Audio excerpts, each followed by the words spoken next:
여러분 안녕하십니까. 오늘은 부채, 빚 얘기 좀 해보려고 하는데요. 개인이든 가게든 이제 정부든 이제 필요할 때 부족한 돈을 이제 끌어다 쓰잖아요. 이게 적절한 규모로 빚을 쓰게 되면 뭐 유용하지요. 근데 이게 또 지나치게 과도해지면 낭패를 보게 됩니다. 오늘은 정부가 빌린 부채에 대해서 좀 알아보겠습니다. 그 세상에서 세계에서 가장 빚이 많은 나라는 어디일까요? 일단 국내 총생산 GDP에 대비해서 정부 부채 규모가 가장 많은 나라에 대해서 한번 알아보겠습니다. GDP에 비교하는 것은 이제 빚을 갚을 능력이 있는지를 보는 것이죠. 보통 이제 최근에 이제 재정 위기가 심했던 유럽 국가들이 이 부채 상황, 정부의 부채 상황이 제일 심각하지 않을까 이렇게 먼저 생각하게 되는데, 실제로 통계를 들여다보면 의외로 GDP 대비, 국내 총생산 대비 정부 부채 비중이 가장 높은 나라는 우리나라 옆에 있는, 최근 우리나라의 경제보복, 치졸한 경제보복을 한 일본입니다. 2017년 기준 일본의 GDP 대비 정부 부채 비율은 238%로 세계에서 가장 높습니다. 유럽 경제의 문제인 그리스와 이탈리아, 포르투갈보다도 크게 높습니다. 포르투갈의 거의 2배 수준입니다. 이 정도면 일본 정부의 신용도가 떨어져 부채 상환 요구가 들어오고, 그래서 재정위기에 직면할 상황입니다. 그런데도 일본 정부는 재정위기에 직면하지 않습니다. 왜일까요? 외환 보유고가 1.2조 달러에 이른 데다 일본 정부가 빚을 내기 위해 발행한 국채를 대부분 내국인이나 국내 기관이 가지고 있기 때문입니다. 일본 국채를 외국인이 많이 보유하고 있다면 일시에 상환 요구가 몰릴 경우 위기 상황이 나타날 수도 있지만 그렇지 않은 것입니다. 하지만 세계 3대 투자자 중 한 명인 짐 로저스는 일본 정부의 부채 상황에 대해 비관적으로 진단하고 있습니다. 로저스는 최근 저서 세계에서 가장 자극적인 나라에서 일본 정부의 장기 국채가 해마다 늘어나 빚을 갚기 위해 국채를 발행하는 악순환에 빠져 있다며 그 빚은 미래 세대의 부담이 될 것이라고 경고합니다.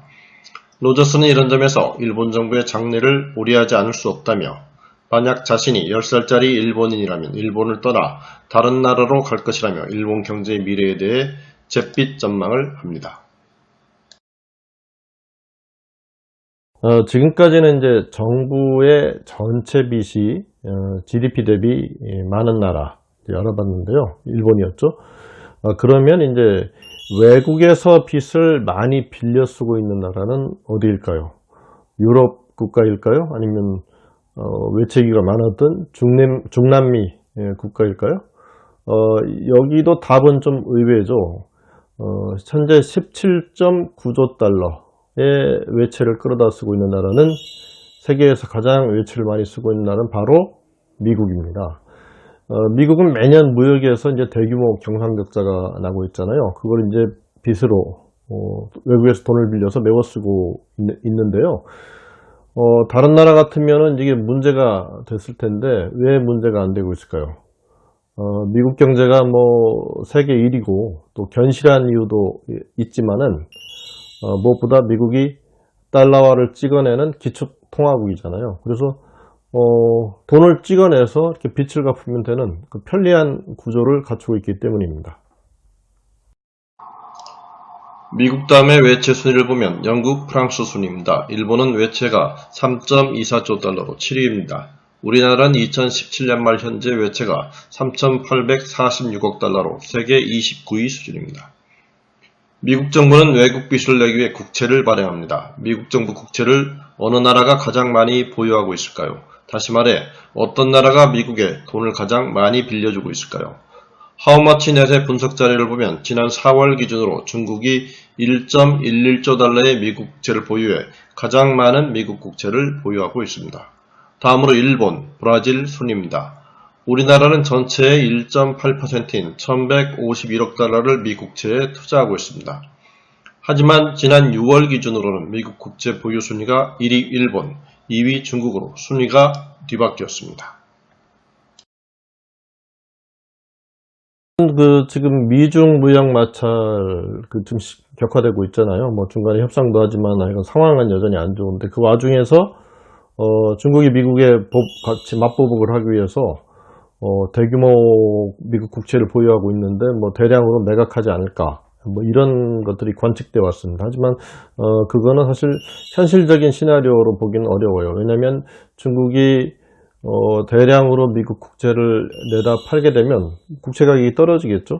그렇게 되면 중국이 아직 팔지 못하고 가지고 있는 미국 국채의 가치가 크게 떨어질 겁니다. 그렇게 되면 중국도 손해가 이만저만이 아니거든요. 그래서 중국으로서는 참 선택하기 쉽지 않은 그런 카드입니다.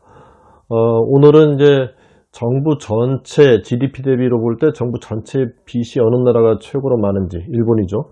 또 외국 빚이 가장 많은 나라는 어딘지 미국입니다. 의외라고 생각하시는 분도 적지 않으실 것 같은데 오늘 이 이제 방송을 보시고 국제 경제의 흐름, 특히 돈의 흐름, 국제 금융의 흐름을 이해하는데 도움이 되셨으면 합니다. 시청해 주신 여러분 감사합니다.